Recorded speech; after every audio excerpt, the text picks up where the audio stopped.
সবাইকে আসসালামু আলাইকুম। এই যে আট প্রথমা খিলা যারা আছেন ভাই, আমি সবাইকে বলছি আমি একটা হিজড়া মানুষ।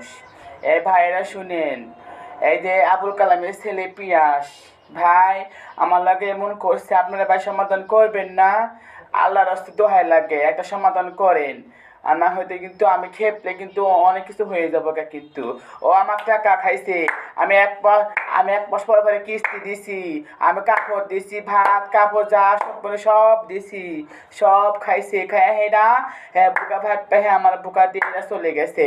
এখন ফোন টোন দেয় না, কথাবার্তা কয় না, কোনো কিছু করে না, কেন সমাধান করে না? হ্যাঁ, এমন ইডিয়েট কেন?